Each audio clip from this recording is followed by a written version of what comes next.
The following content is provided under a Creative Commons license. Your support will help MIT OpenCourseware continue to offer high-quality educational resources for free.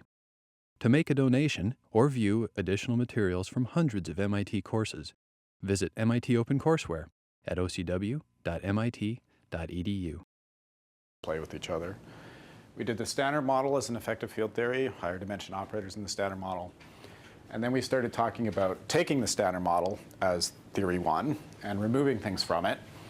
In particular, constructing what's called the weak Hamiltonian by removing the top W, Z, and Higgs from the standard model. And last time we were focusing on the anomalous dimensions and things about renormalization. So we had this equation for the weak Hamiltonian for a particular case of B goes to C, U bar D. That was the case that we just decided to study rather than the full Hamiltonian. So there was some prefactor. We had two operators with Wilson coefficients and operators. These are four fermion operators. And there was different bases. We could write them in the bare form, or we could write them in renormalized coefficient and renormalized operator. And then we could do it either in the 1-2 basis or the plus-minus basis. So the plus-minus basis is just linear combinations of the 1-2. The advantage of if you're in the 1-2 basis, then you have this mixing matrix. So it's a 2-by-2 matrix. If you're in the plus-minus basis, then at least at lowest order, it's a simple product equation. So plus doesn't interfere with minus. OK, so that's where we got to, and we'll just continue today. So we had these anomalous dimension equations for the operators. We can also write down anomalous dimension equations for the Wilson coefficients. How do we do that? Well, the way that we do that is we make use of the fact that if we look at the first line here, there's no mu. So the Hamiltonian is mu independent. That means that the mu dependence of the coefficient cancels the mu dependence of the operator. And we can use that to take an anomalous dimension equation for the operator and turn it into one for the coefficient.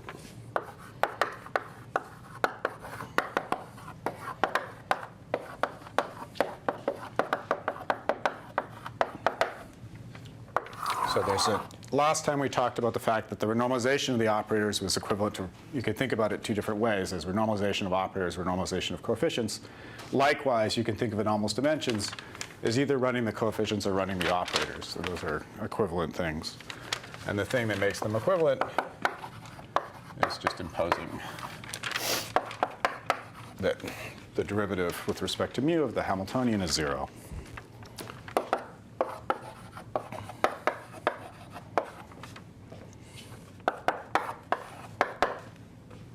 So if I use my equation up here for the anomalous dimension of the operator, and I get, with my sign convention,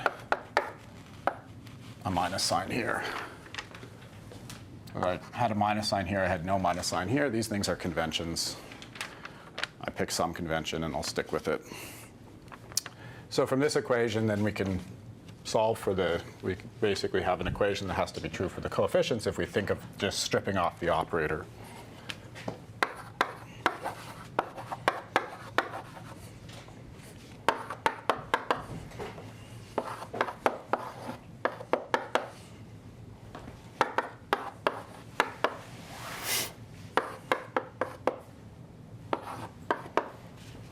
So we could write it this way, just reading it off right from here, just putting this guy on the other side and then reading it off, dropping the operator.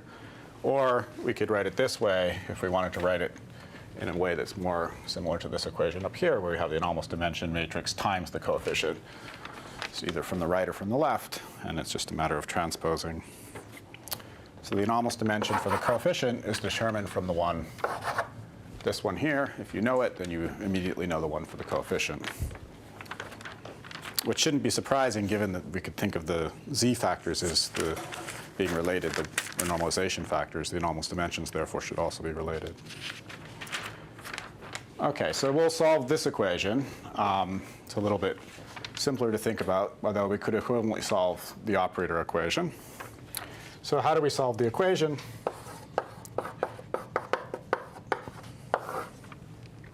Well, we go over to our plus minus basis. So take the coefficient to be either C plus or C minus. Then the equation that we need to solve can be written as follows.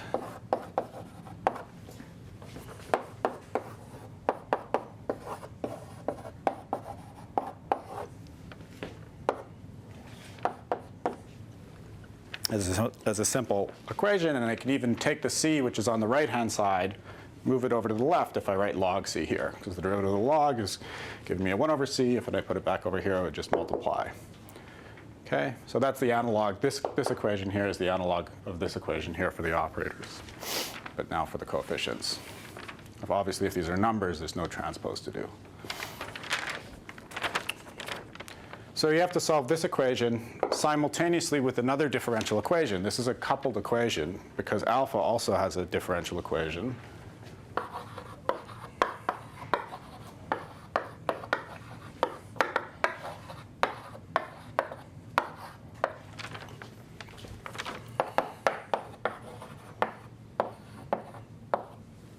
So at lowest order, this is the beta function equation.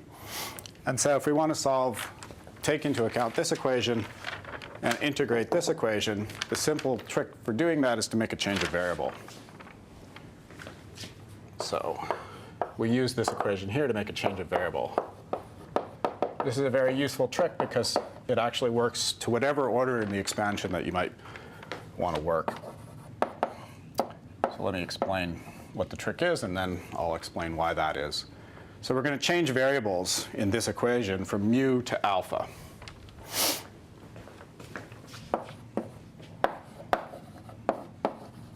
You see, we could think about solving this equation here by integrating. Just move this thing to the other side and integrate. But we'd be integrating in mu a function that's a function of alpha of mu. So if we can switch from mu to alpha, then we'll be just integrating a function of alpha, and that's what we're going to do using this equation.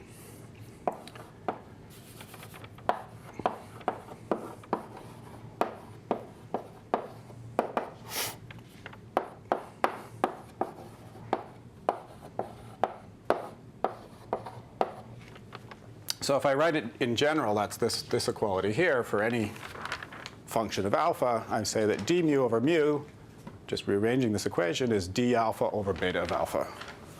So I can switch the integration d mu over mu to d alpha or beta of alpha, and that's exactly what I want to do if I want to move this operator to the other side, this operation. If I work at lowest order in the beta function, then I just plug in this result. Okay, so we can switch variables from mu to alpha. And if I had higher order terms in this equation and higher order terms in this equation, I could use the same trick and I just have other integrals to do. And the integrals are pretty straightforward, so this is a useful way of proceeding. Okay, so what does that do? So now let's do that. Let's move this over and integrate.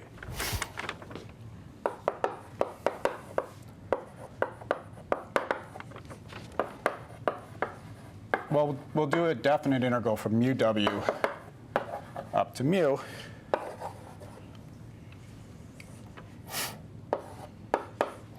So here we just have d log this. Integrate that just gives log between the limits.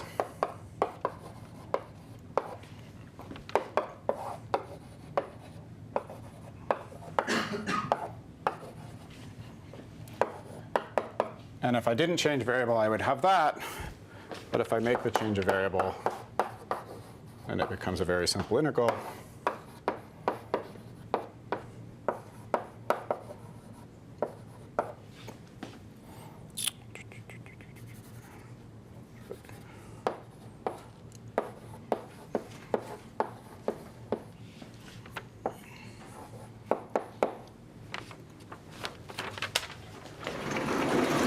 And remember that this guy here is also just a number times alpha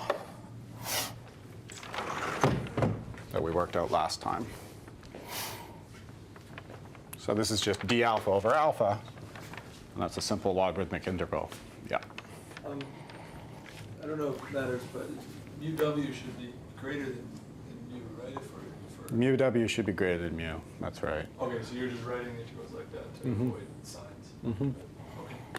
I have another question. Yeah. How do you know that the anomalous dimensions, including the beta function, are only functions of alpha s rather than of mu? Yeah. So I'm sneaking that in here. So it follows from the renormalization structure of this effective field theory that there's only single logarithmic divergences. So like in the standard model, if you're at one loop, you only have 1 over epsilon poles for the renormalization, and you're renormalizing the coupling. The same is true of this effective theory. At one loop, you only have 1 over epsilon divergences, and that implies that your anomalous dimensions won't depend on anything more complicated. We will discuss more complicated cases in the future, as you know. But the structure of this effective theory and its UV structure, which I didn't go into in a lot of detail about, implies that fact. So if you have single logs. Yeah. Okay, so do the integral. There's some prefactor, which I'll call a plus minus, and then I get a log as I mentioned.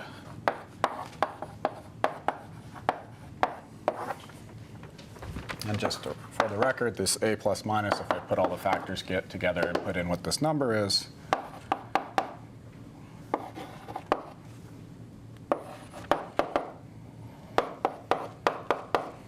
these would be some factors like this. And I've put in that NC is 3. So this alpha at mu w and this C plus of mu w, you should think of mu w as the boundary condition scale. So this is a differential equation. We needed a boundary condition to solve it. And the boundary condition is the value of the coefficients at the scale mu w, which is supposed to be of order mw.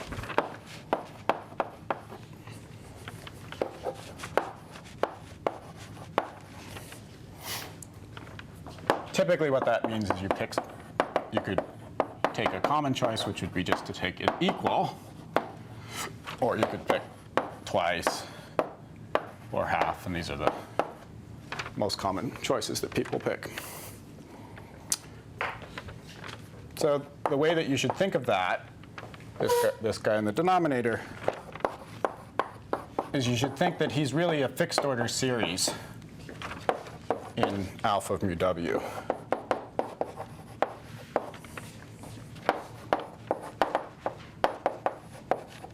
Something that you would calculate order by order in perturbation theory. And you'd be determining the boundary condition. We'll talk about how you would do that a little later today. But for now, just think of it as a series in alpha of mu w. And it doesn't have any large logarithms. And as Ilya said, you want to think of this mu as some small scale, some scale that's less than mu w, and you want it because you're thinking of evolving the operators to a scale less than the scale where you integrated out the particles. I'll draw that picture in a second.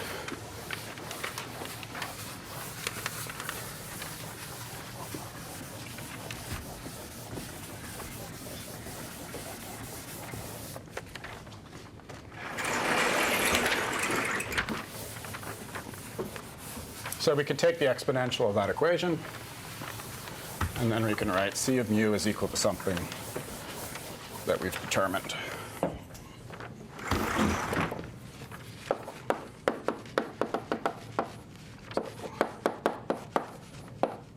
Take the exponential, move this guy to the other side.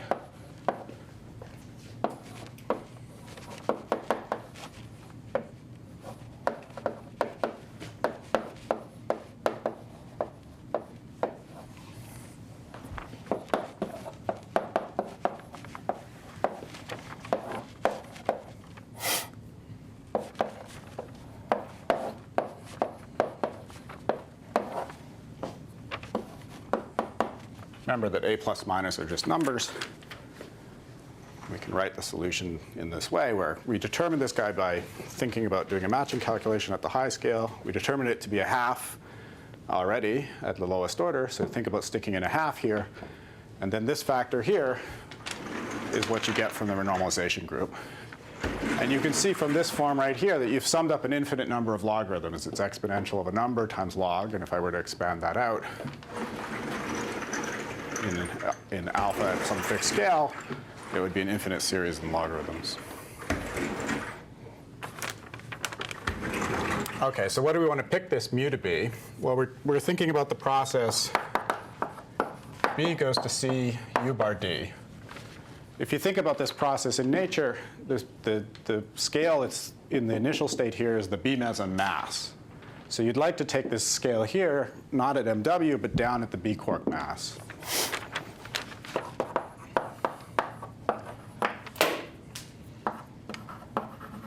So we want mu to be of order mb.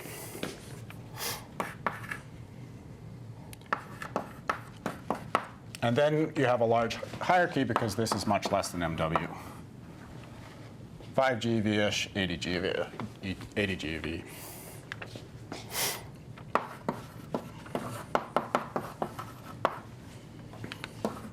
So our result here sums what are called the leading logarithms.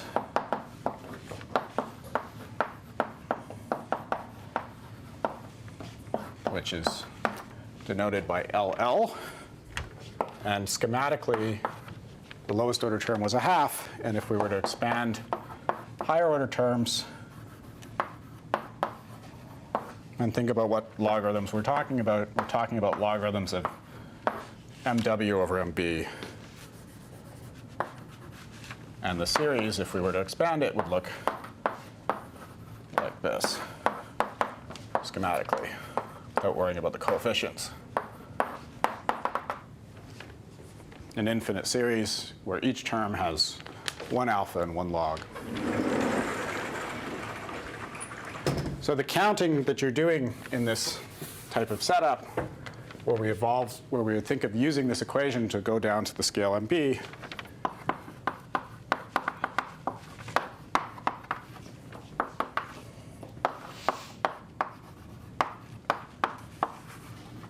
is that you're counting this parameter as order 1. And you're saying anytime I see a log of mw over mb times an alpha, I'm not going to count that as order alpha, I'm going to count that as order 1. And that's why I have to sum up this infinite series.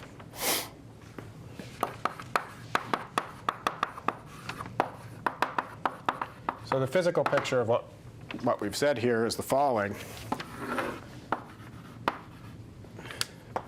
So the basic physical picture would be that there's two scales, mw and mb, which are physical scales. You want to get rid of the scale mw. You do that by going over to this electroweak Hamiltonian. But then you have to renormalization group evolve that Hamiltonian down to the scale where you want to do physics, which is this scale mb. And when you do that, there's some choice in the matter, and we've been careful to parameterize that choice. We said that you pick a scale that's of order mw, which we called mu w. And then we said you pick another scale that's of order mb, which we called mu. And you actually do the renormalization group between these two. You could pick it to be exact mu w exactly mw and mu equal exactly mb. That would be kind of the simpler story. But it is actually important that once you go beyond the lowest order to keep track of the fact that you have this freedom. And that's why I've kept track of it here. So what that means is that in terms of counting, you've counted this, but logs of mu w over mw are counted as order 1. And then down here, logs of mu over mb are counted as order 1 numbers. Could be 0, but 0 is order 1. Not enhanced such that they would compensate for a factor of alpha. And this is the renormalization group evolution, or the running, that sums up these logarithms here, which are the large logs. And that's pretty simple. It just gave this factor.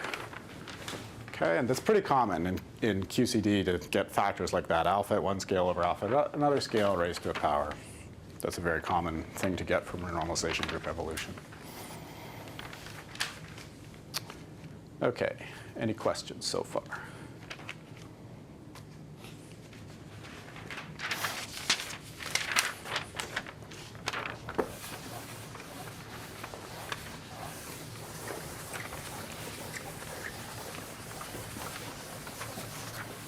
How many people have done the calculation of the anomalous dimension for 4 fermion operators in some other course? It's a common problem. Nobody. All right. That means you'll see it on homework.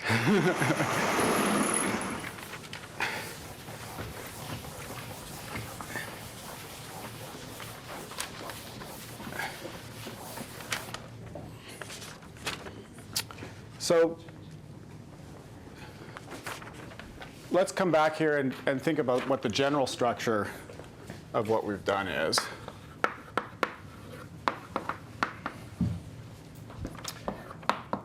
And I'll put back indices.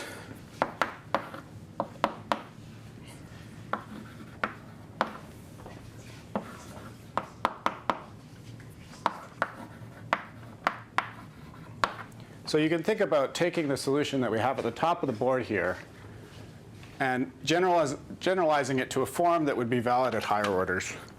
And basically it says that the coefficient at one scale is connected to the coefficient at another scale times some evolution factor. In this case, the evolution factor is just the ratio of these alphas to a power. It could be some more complicated function at higher orders, and it could even be a matrix. That's why I've given it indices.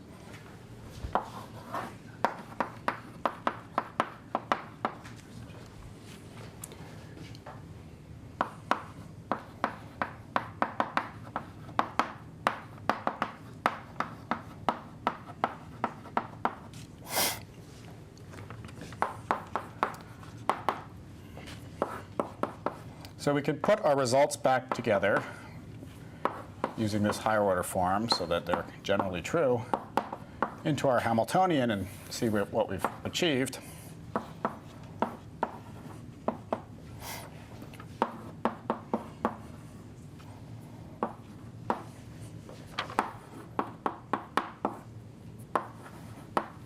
And let me call this scale that I was calling mu a minute ago mu b, just to remind you that it's a scale of order mb. So if we put the coefficient, so previously we had the coefficient and the operator at the same scale. But now using this equation, I can move the coefficient to a different scale. And so let me think of sticking this equation in.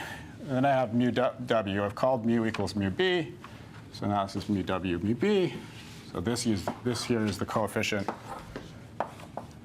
ci at mu b, but I find it useful to write it out.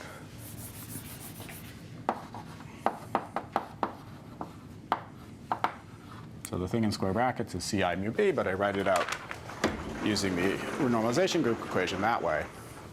And this tells you how you do the calculation. This is a fixed order calculation.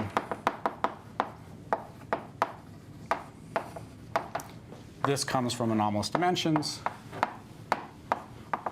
and gives you the evolution. And then you have operators involving the B quark that you would calculate matrix elements of at mu b of order mb. And there's no dependence at all in those operators on the scale mw. All the mw's are in the prefactors here. You've taken that into account. You've calculated it. Okay, so that's how this organizes the physics of the different scales. So you could ask, if I had this story, how would I go to higher orders? And we will have some discussion of what goes on at higher orders, because there are some things that happen at higher orders that you don't see at leading order. And they're actually important physical things. So important things to know about and keep track of if you ever want to use things like this. So let's talk a little bit about what it takes to go to higher orders.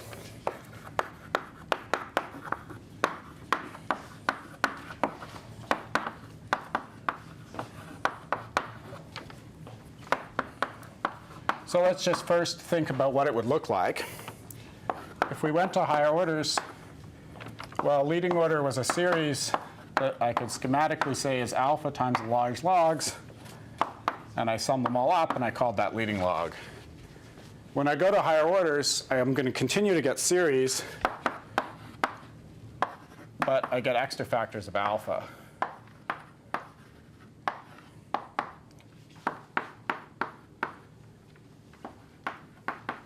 So something that you call next to leading log, or NLL, is the same type of thing, a different series than that one, times an extra factor of alpha. So it's down compared to this by alpha s. And then you keep going. This is the general structure of the renormalization group improved perturbation theory.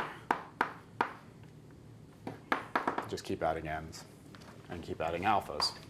Always summing up some series which changes from order to order. And that summation of that series is determined by determining higher order anomalous dimensions. So this kind of thing is called renormalization group improved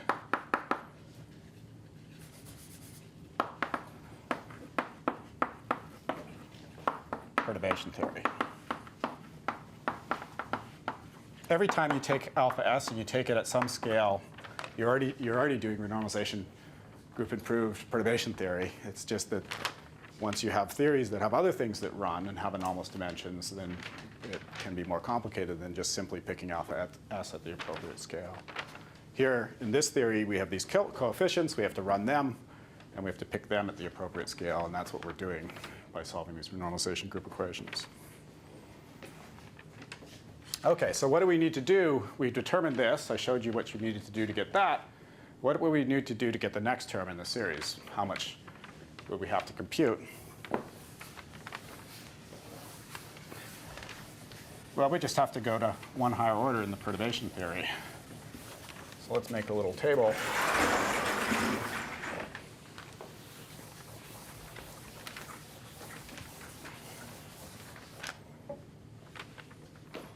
Of what it takes to get leading log, next leading log. Maybe we'll even add one more term.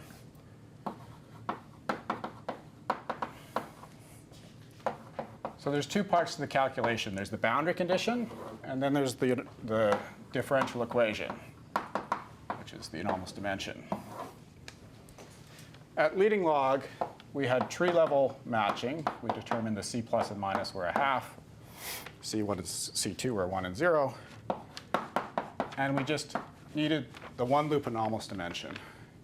And then we just keep going in this pattern. So at next leading log, we need to match at one loop. And we would need the two-loop anomalous dimension, and then et cetera. So the order in which you need the running is one higher order than what you need for the matching. That's the rule. And given those ingredients, we would be able to determine exactly these series here. OK?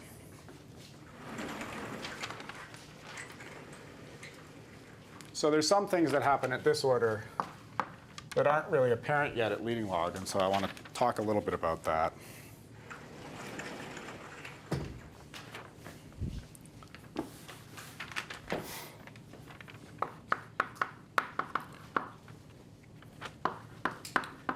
Before we get there, let me add one other little note. This operator O2, we didn't see it when we thought originally about matching. It had Wilson coefficient that was 0 at tree level.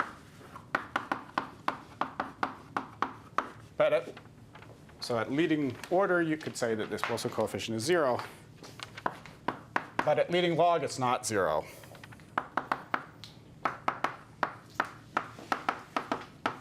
So in these two different types of perturbation theory, just order by order in alpha, or doing renormalization group improvement, you get different results. And that's because you've included some higher order terms by using the renormalization group improved version. But you could argue if alpha times the large log is order 1, that this is the right type of perturbation theory to do. So if you think about it as a picture, where this is mu, this is MW, this is MB, then you have two coefficients, C1 and C2. We call them C plus and C minus, but they're just related. And the results that we derived at leading order were that for C1, it started at 1 at the high scale, basically. If we take mu w equal to mw, and it would evolve actually this direction if we put in all the signs that came out of our calculations. And for C2, it starts at 0 here, and then it evolves this way to a negative value. So we can put some.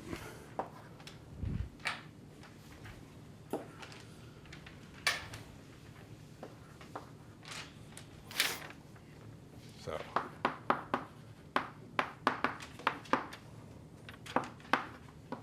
roughly putting in some numbers, kind of thing that we would get. It's this. So a coefficient which was 0 all of a sudden becomes minus 0.3 and becomes something that you have to keep track of.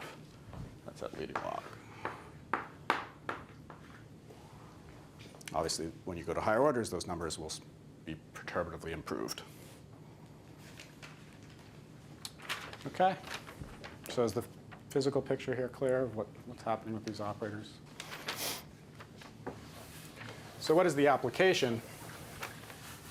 Since we spent all this time deriving these results, we should have some application in mind.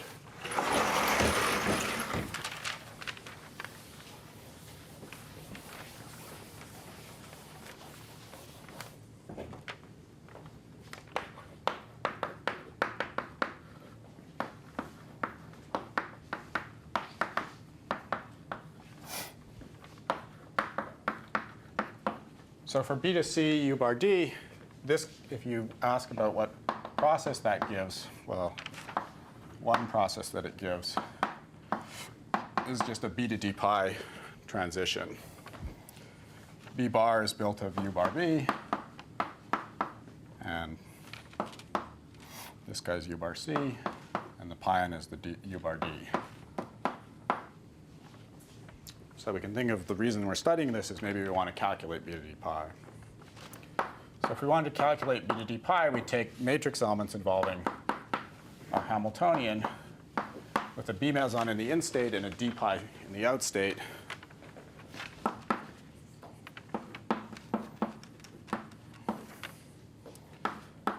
And if we just use the original Hamiltonian that we wrote down without the renormalization group improvement, then we would have that. That's without renormalization group improvement. So this is at mu equals mw. And the problem with this formula is that this matrix element has large logs.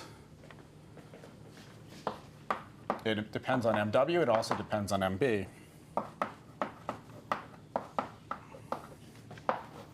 And if it's something we can't calculate, then that's kind of bad news. In particular, having large logs like that would also make it hard to calculate something like this on the lattice. So it's not just it's really a problem. If you have multiple scales tied together, it just makes the calculations harder. It's also a problem for dimensional analysis, because if you have large logs, that means you've got large numbers, and something that you thought was of a certain size might be bigger or smaller. So what we do is instead we work in the renormalization group improved version, where we take this down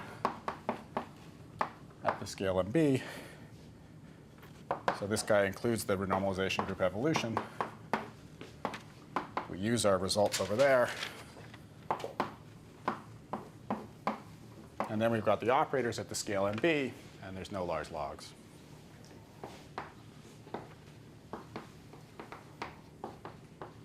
OK, so you'd want to calculate something like this on the lattice or some other way. There's other ways of doing it. And we'll talk about other ways of doing it later on. But so far, we've separated out the scale mw into this coefficient that's evaluated at the scale mu equals mb.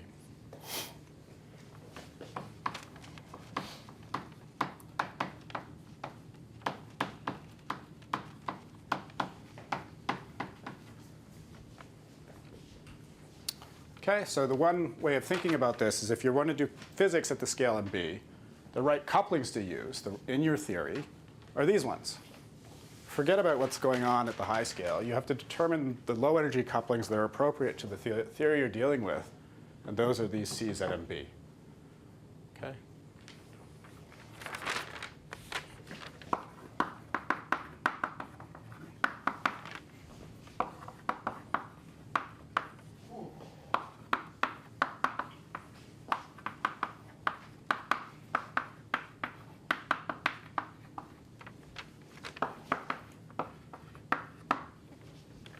All right. Okay, so now I want to come back to this question of thinking about the next leading log. And I'm going to do that by going back to our comparison of full theory to effective theory. We'll do a comparison of results in the full theory and results in the effective theory, and I'll show you how, by making that comparison, we can determine the ingredients that we need for this one loop matching here. So we'll focus on this. So we already renormalized the effective theory, so we can compare the renormalized effective theory and full theory.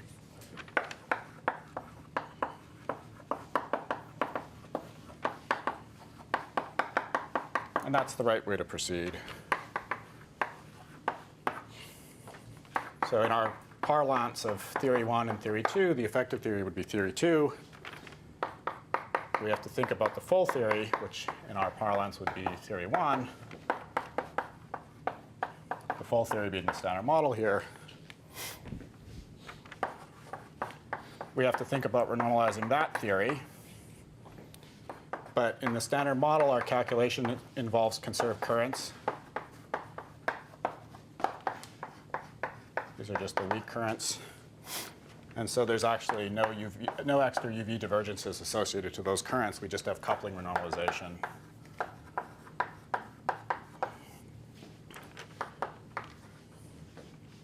And one way of saying is that what happens is that the vertex and the wave function graphs, the UV divergences cancel.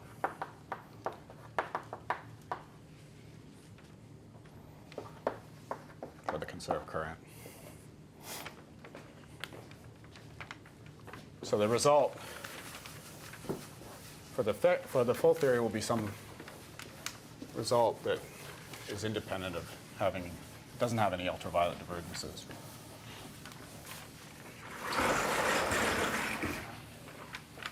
Unlike the effective theory, where I had to carry out a renormalization of operators in that theory, for the full theory, coupling renormalization is all there is.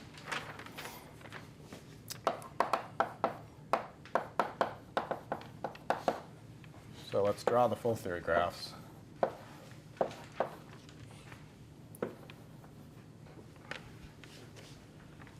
gluons should be green. Maybe my W should be pink.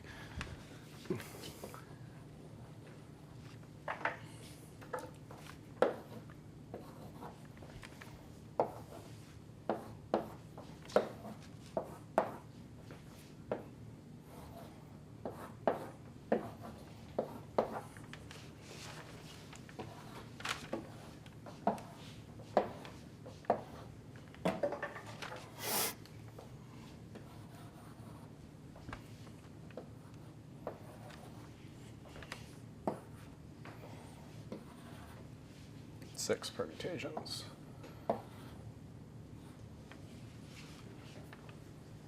And then there's also wave function renormalization. Okay, so if you want to do the full theory calculation, these are the graphs you compute. It's triangles as well as box integrals. It's actually a much harder calculation than in the effective theory. And we're not going to do the calculation, but I'll tell you what the results look like.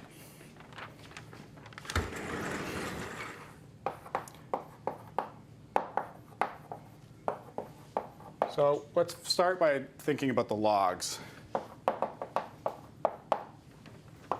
And then we'll talk about the constants that are under the logs as well.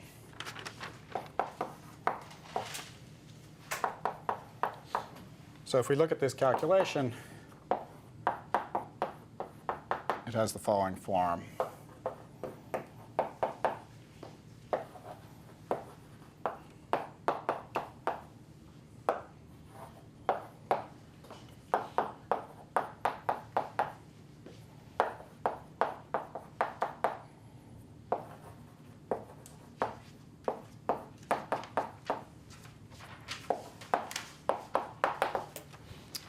So there's S1, which was some spinors. We defined it in an earlier lecture. There's something involving a log, and it has a p-squared. P-squared was the off-shellness associated to these guys, and we regulated the infrared divergences with p-squared. So p-squared not equal to 0. regulates IR divergences. And there are IR divergences in these diagrams. Even though I said they are UV finite, they're not finite in the infrared, and that's what leads to these logs of p squared.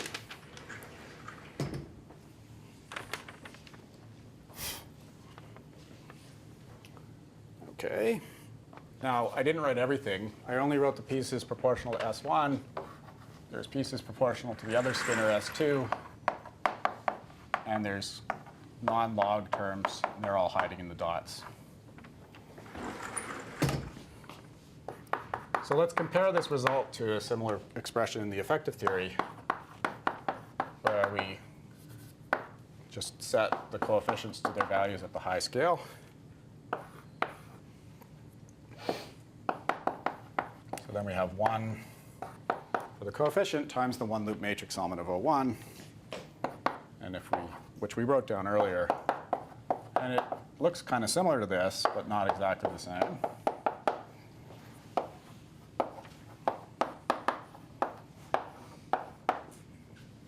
Looks very similar, but not precisely the same.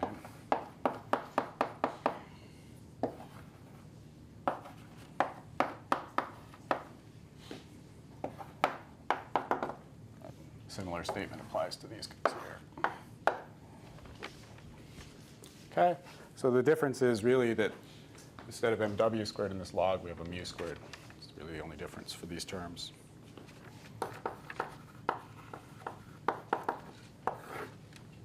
The constant terms, the non-logarithmic terms here and here, won't agree, and we'll talk about those terms in a minute. So what do we learn by thinking about the physics of these two equations? Well, one comment is the comment I already said, that the effective theory computation for this line here is much, much easier than this one. So one reason to use effective field theory is just that it makes computations easier. And the reason it makes computations easier is because you're basically dealing with one scale at a time. And whenever you have integrals involving only one scale, that's always much easier than having multiple scales.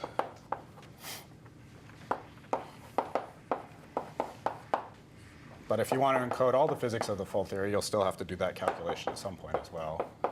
Although you may be able to do it in a simpler configuration to get off the information that you need.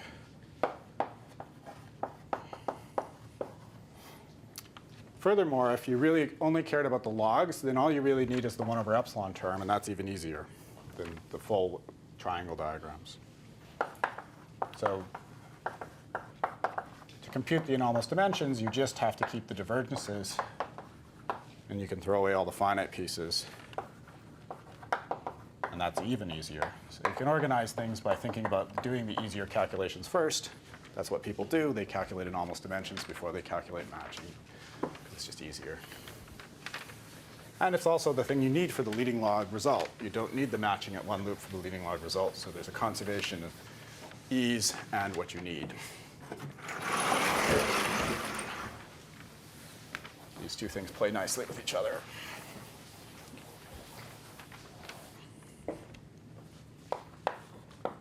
Second point,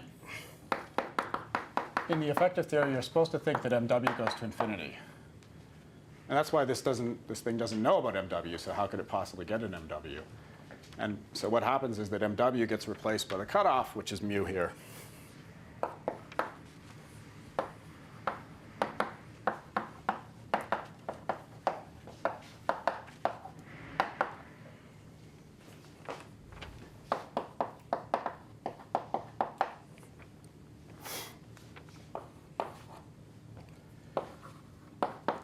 Another point that we can make about this, if you look at the logs of minus p squared, they're all the same between the two equations.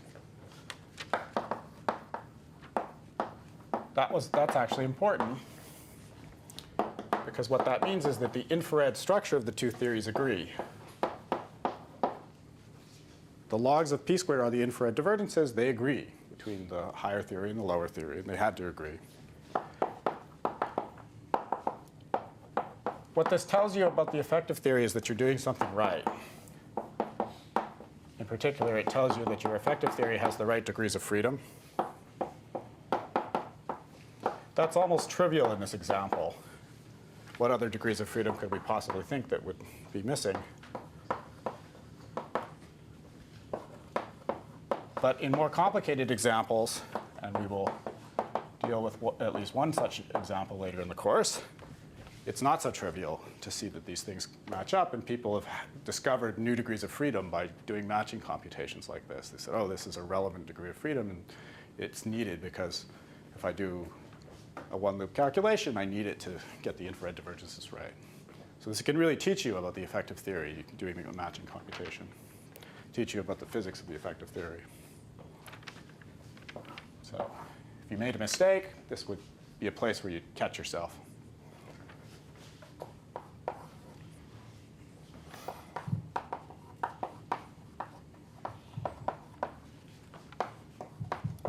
So now you can, now that you've analyzed fully what the differences are, you can subtract them. You take the difference of the normalized calculations, and that is what gives you one-loop matching. Just like we compared tree-level calculations to get tree-level matching, we compare one-loop calculations to one-loop matching.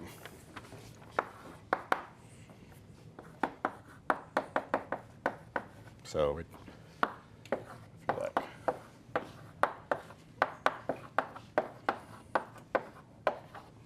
we would do that. At tree level, if we're just looking at the S1 pieces, we have these two terms. And then at one loop, let me use this notation. This is the full A, so it has a tree level piece and one loop piece. Then we take the piece of the C1 that's at one loop, and we take the operators, the matrix element of the operator evaluated at order alpha.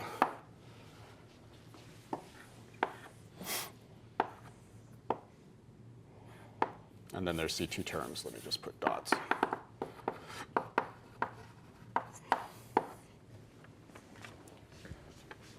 Okay, so there's two ways that I can get an alpha. There's an order alpha coefficient. That's what I want to know, what you want to determine. And then there's an order alpha matrix element. So by subtracting, putting this guy on the left-hand side, I get the value of C1 of 1. So we use this equation to determine this. And the story would be similar if I kept all the C2 terms.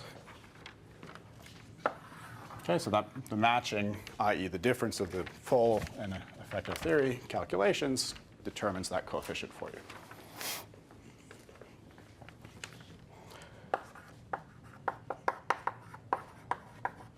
So the notation here is that we'd write the full coefficient as 1 plus C1 plus higher order terms, where this is order alpha. That's the notation I'm using. So let's do that for the logs. It's pretty simple. These things here just cancel, and this one, we can just subtract them. The p squareds will cancel, and we'll get a log of mu squared over mw squared.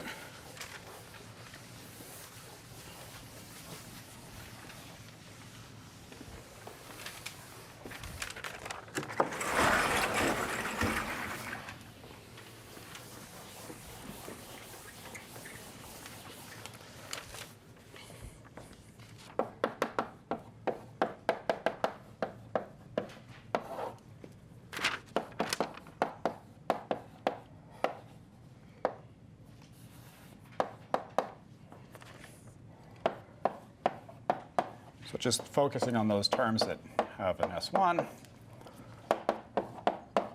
rearranging the equation in the way I said, and then plugging in the values for the things that don't cancel.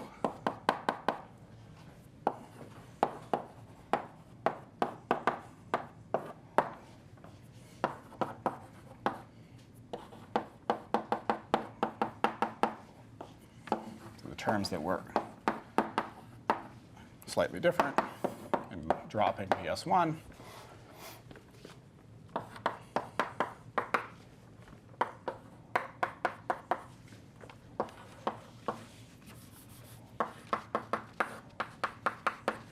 CF is 4/3. Casimir of the fundamental.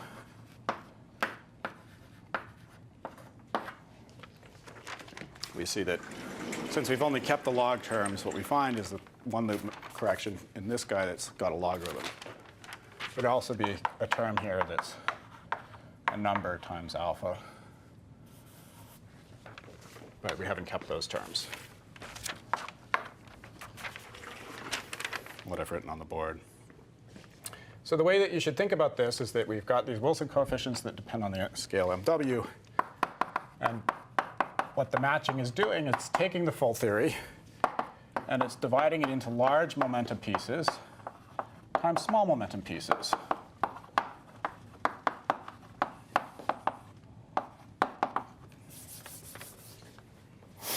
So the large momentum pieces are in C, small momentum pieces are in the matrix element of the operator. And this statement, we see an explicit realization of it. The full theory knows about high scale MW and the p squared. And we could write this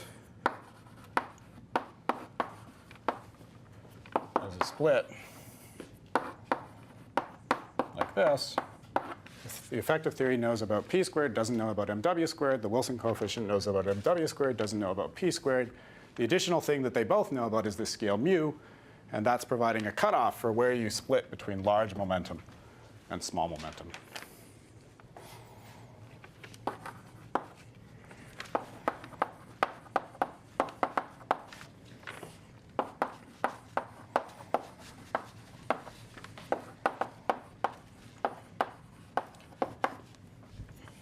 P squared was the small scale. Now, if you look at this equation, you may wonder for a minute, why is it additive? Up here, I just said times, and then immediately below times, I wrote something that was a sum. Seemed a little weird. That's just because if you take something that includes the 1, then the product becomes a sum. So if I write it this way, I can write it in a product form if I include the 1, the tree level. So it really is a product. It's just that if you look at the order alpha pieces, that breaks into the sum where we can nicely see how things are combining together. But really, it has this product structure, and there's non-trivial relations between these two series that make it all work out even when you go to higher orders.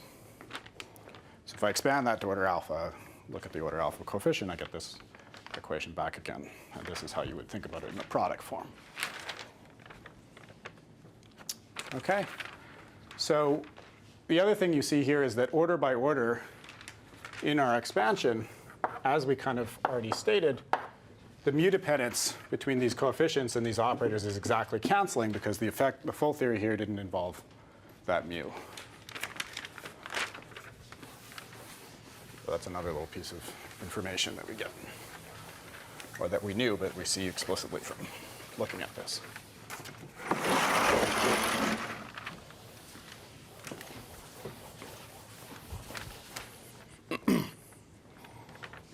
So I think if I'm counting right, this is comment number 5. Was there a question?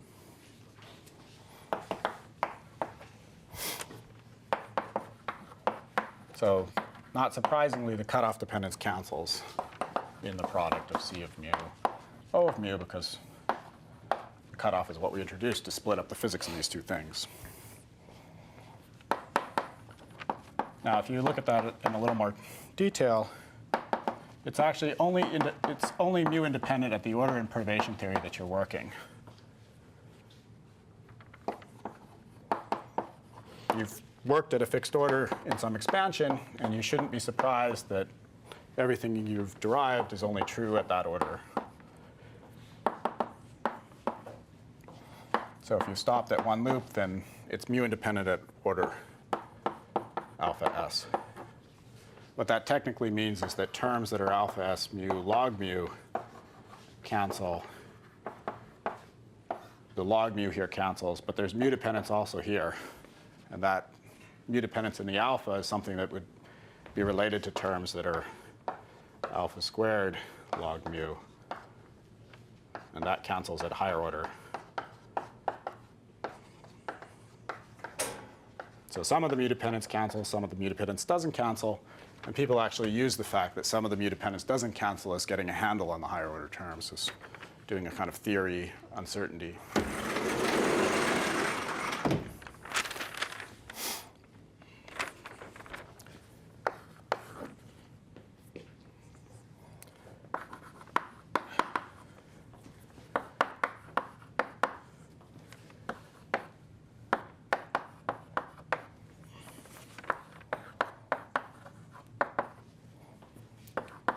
If we just think about the logarithms, then actually the one loop results in the full theory has actually less information.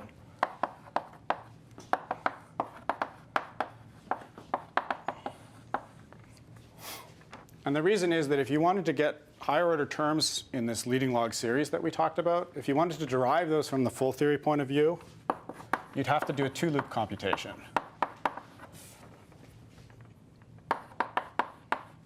So if you wanted to get alpha squared log squared of mw squared over minus p squared, then you'd have to look at diagrams,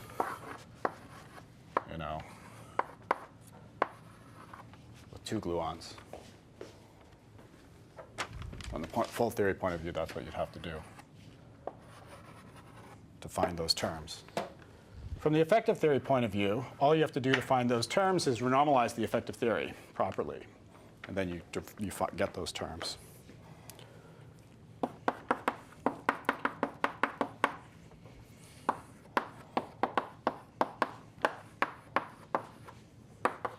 So we just needed the one loop anomalous dimension. So in that sense, the effective theory, because of the renormalization properties of the effective theory, knows something that the full theory doesn't know so easily. And that kind of shows you the advantage of taking something that's a constant, mw squared, and turning it into a scale. Because by turning it into a scale, you have the whole power of the renormalization group at your disposal to predict higher order things like the higher order coefficients. And that's one way of phrasing what the example is of splitting scales and going to the effective theory.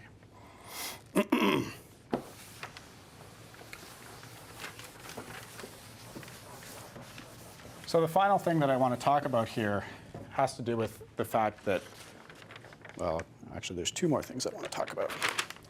But let me make the final comment here. So the final comment I want to make in my list, which is number 7, has to do with scheme dependence. So scheme dependence means that we picked a renormalization scheme, MS bar, and we could have done the calculation in a different renormalization scheme. And we should ask what depends on that choice. You may know, if you've taken a course on the beta function or if you've taken QFT3, that the beta function of QCD is scheme independent for the first two orders. The analog of that statement here is that the one loop anomalous dimension for our operators is scheme independent. Doesn't depend on which mass-independent scheme you pick. So in the class of mass-independent schemes, the result is what we derived. OK, we'll come back and study that in a little more detail. OK, so let's go back now and establish the notation where we actually just put the constants back in. And again, I'm not going to write numbers. I'll just give them names, and we'll track what happens to them. So let's think about the full one-loop matching and how we get the next leading log result. And really what I want to focus on, or at least one thing I want to focus on, is the scheme dependence. Because the coefficients, once you get to next leading log, are totally scheme dependent. So you can ask, what physical sense do they make if they're scheme dependent? Well, it turns out that the matrix elements are also scheme dependent. And the anomalous dimensions are scheme dependent. So basically everything is scheme dependent. And when we put it all together, we get a scheme-independent result.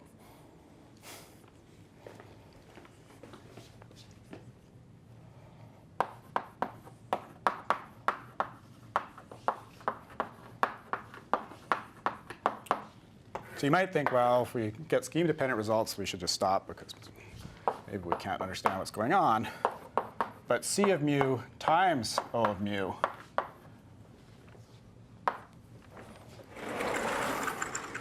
is independent of the scheme. It's a physical observable, and physical observables don't depend on our definitions of things. Nature gets to decide, not us. So one way of thinking about this is that we already saw some kind of scheme independence in the statement that C of mu times O of mu is independent of mu. But there's even a deeper scheme independence to it, that it's independent of whether we chose MS bar or some other scheme. So for the context of this discussion, I'm going to start dropping all the matrix indices. I'm not going to write I and J, just because I want to keep things a little bit simple. So we'll write that the effective theory is simply one coefficient times the matrix of one operator.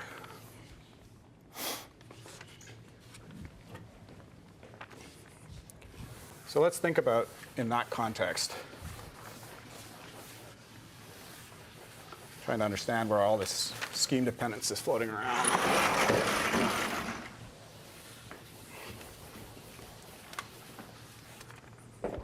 And how the matching works. So we just do the same thing we did before. I'm leaving off some prefactors. Leaving off the prefactors, I don't have to write the spinors anymore since there's only one structure. And let me introduce some notation for the results. So we had this mw squared over p squared type term. And let me just focus on these terms and not the terms that just canceled away. So let me focus on the terms that are different. But now I'm also going to include the constants.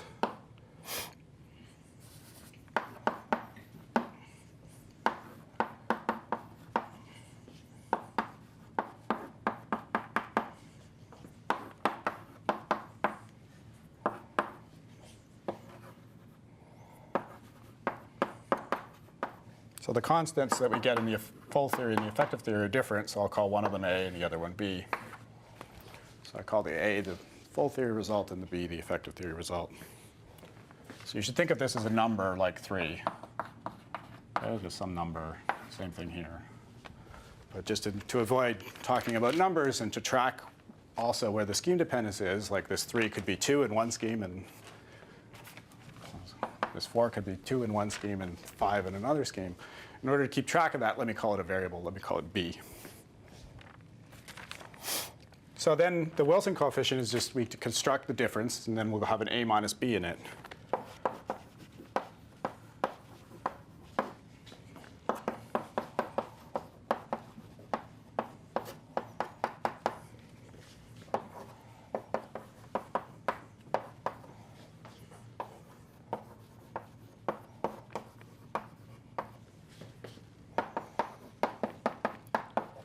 So if you like what the Wilson coefficient is doing, it's compensating for the fact that the effective theory has the wrong value for this constant. It should be this. That's what the full theory told you it was.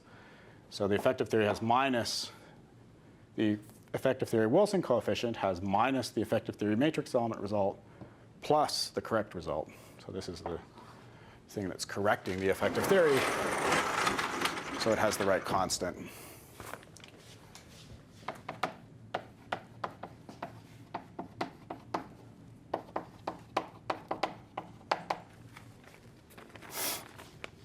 And if we just take C at MW, then it would just simply be equal to that.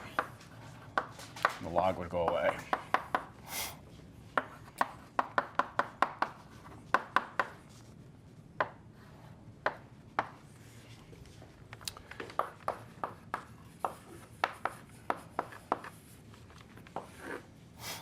So in order to do the renormalization group improved perturbation theory at next leading log, we also need to do a two-loop computation. We're not going to do the two-loop computation, but I'll tell you the structure of the series that you get if you did that computation.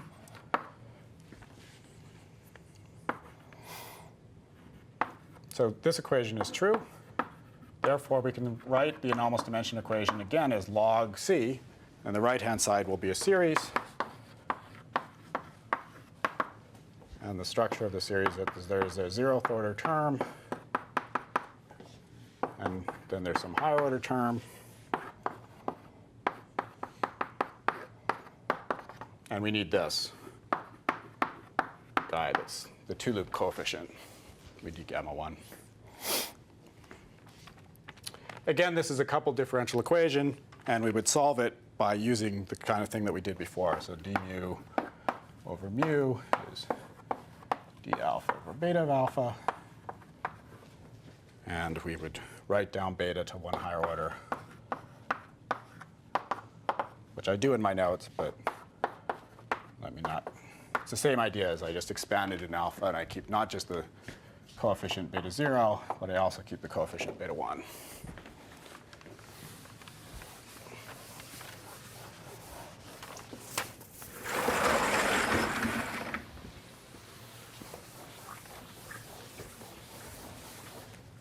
I want to kind of not focus so much on the calculations, but more the results and the implications of the calculations. So do some renormalization group evolution. You can write the all-order solution as an integral like we did before.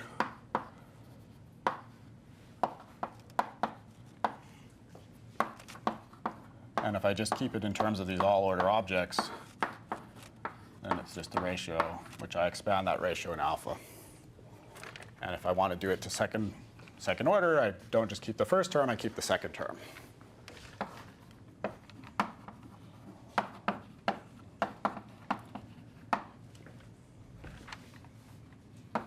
So the first term was a 1 over alpha. So we're going to keep the order alpha to the 0 term.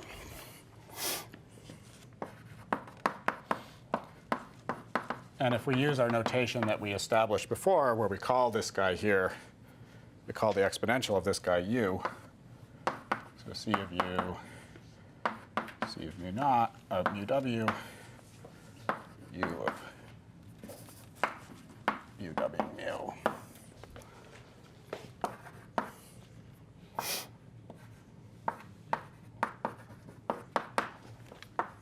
Then we can write the solution of that guy as an exponential of an integral of d alpha gamma over beta.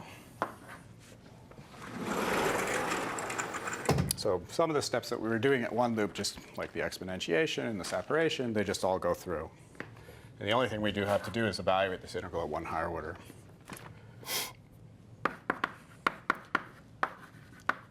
Let me take mu w equal to mw and then do the integral. And what you get is a result that we can organize in the following way.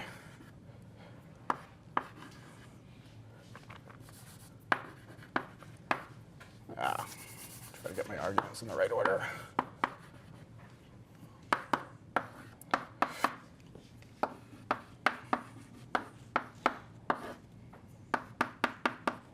In this particular case, the next to leading log solution looks as follows. So our leading log solution is obviously buried inside it.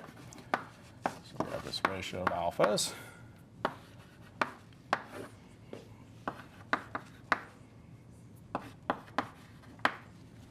Something which is a number. And then there's these extra factors that depend on this thing j. And I can write the result this way, where j involves all the things that are the higher order ingredients. So it involves the lowest order anomalous dimension, but now times beta 1. That's like taking the leading order anomalous dimension, but now running the coupling with the second order term as well. And then there's a term that involves the second order anomalous dimension So it encodes that information. So this is the U. We can combine that together with our equation for the C over here, or this one. So let me keep that one.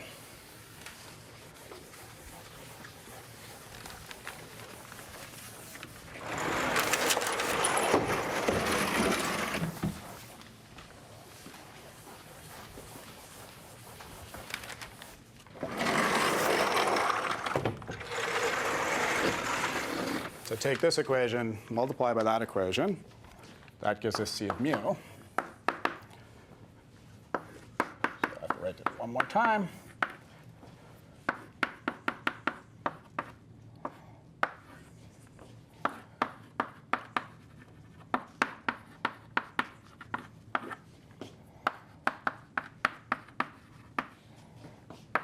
And basically, I can group that together with these other terms that depend on alpha of MW.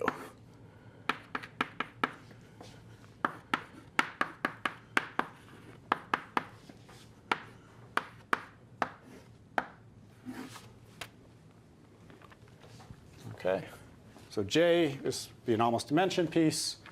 A and B are the matching. A minus B is the matching piece, and I can write the result this way. So this is next leading order matching, which is A minus B, and next leading log running to get the full next leading log result.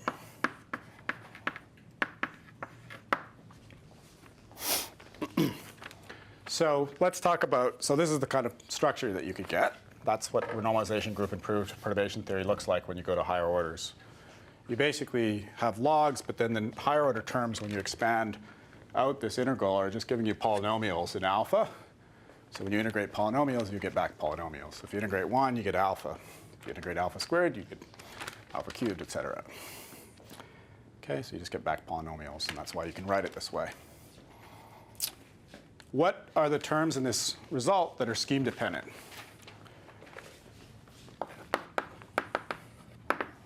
I claim that beta 1, gamma 1, why did I, not beta 1, B1, B1, gamma 1, J, C, O, these are all scheme dependent. They depend on what renormalization scheme I use to define my effective theory.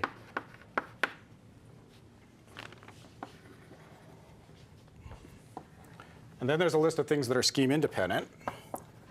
So beta 0 and beta 1 are scheme independent. I told you that gamma 0 is scheme independent. You can think of that like when you do the one loop calculation, the ultraviolet divergences are always going to be the same. You get 1 over epsilon, and it's only the constant that depends on your scheme. A1 is scheme independent. That's because A1 was the full theory calculation, so how could it possibly know how we define the effective theory? So it's scheme independent. And a non-trivial one is that B1 plus J is scheme independent. So there's scheme dependence in B1 and scheme dependence in J, but it cancels in exactly the combination that's showing up in this result. And as I mentioned, C times O is scheme independent because that's related to observables.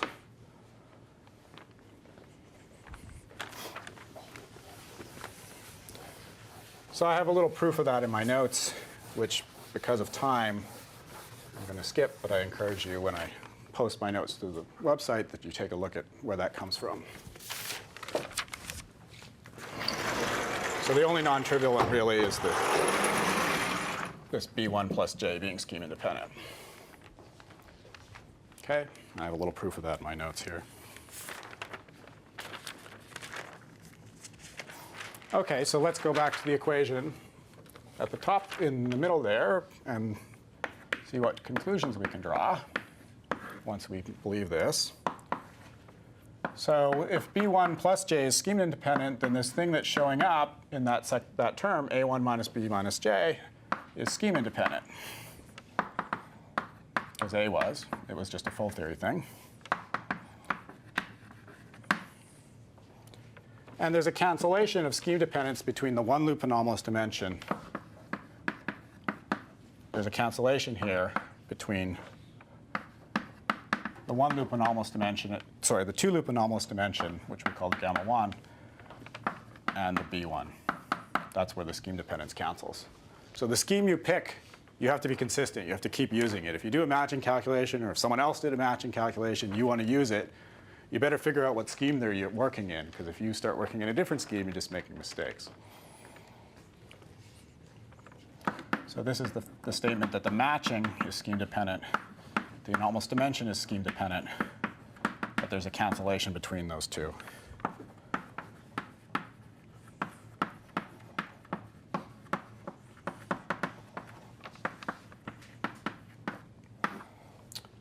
If we look at the gamma 0 over beta naught term, that's scheme independent, so that's good. If we look over here, J was not scheme independent, scheme dependent. J is scheme dependent. So we still have to worry about that.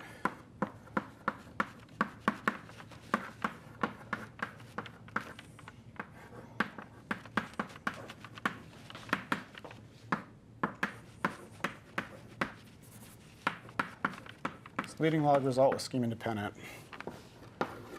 but we still have scheme dependence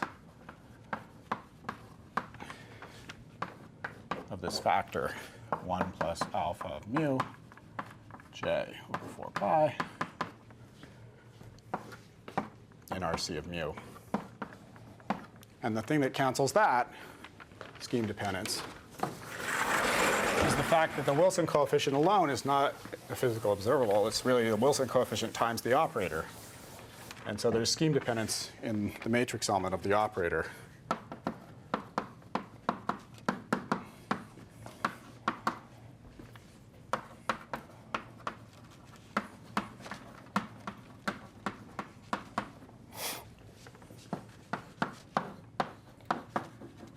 So the matrix element of the operator at the scale mu is scheme dependent.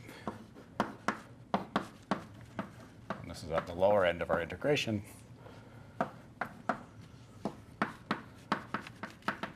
So this is the final matrix element, like the matrix element at the B scale. That's a scheme-dependent thing. So if you think of these things as numbers that you want to determine from data, one way of thinking about it, those numbers are going to depend on what scheme you're using.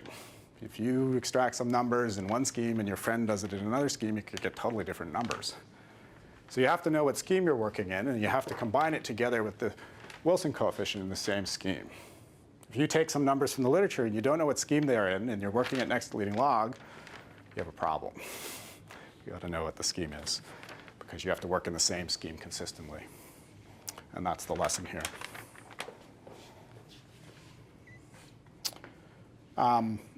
There's some, if you really want to do this whole program that I've talked about, which is done in this 250-page review article, and I'm not asking you to read that, if you really want to do this whole program, there are some subtleties, and I should at least mention them to you, since maybe you'll encounter the word someday.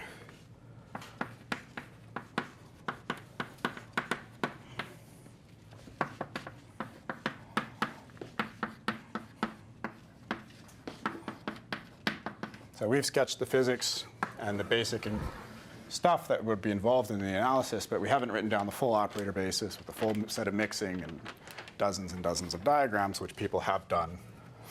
And if you're going to, mostly what you should be thinking of this as a user. So I'm teaching you the things that you need to be able to use results like that. In an effective theory, if you're using a higher order result, you have to worry about scheme dependence. So what are the subtleties? Well, one of them is that there's gamma 5s. This theory is chiral. And gamma 5 is inherently four-dimensional.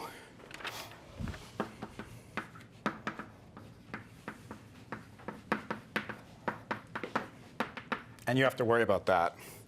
And you have to treat that carefully in DimReg. And when people originally did these calculations, that caused some confusion. Be careful enough. Obviously, DimReg is a powerful way of doing the calculation, but you do have to be careful about gamma 5. And there's another thing you have to be careful about in DimReg. And that's something that are called evanescent operators.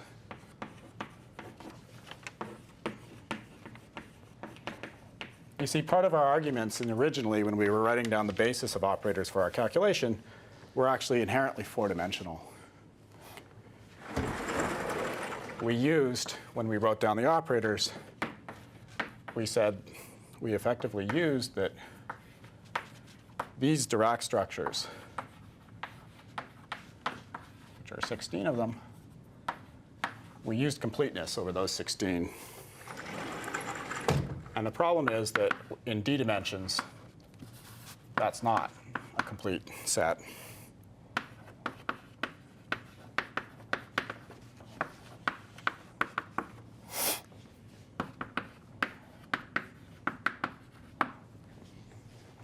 And any operators that are outside that set, that are additional operators that you need in d dimensions, are called evanescent operators.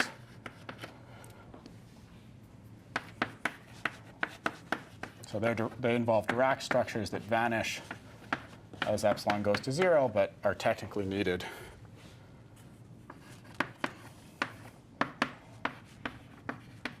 to get some calculations right.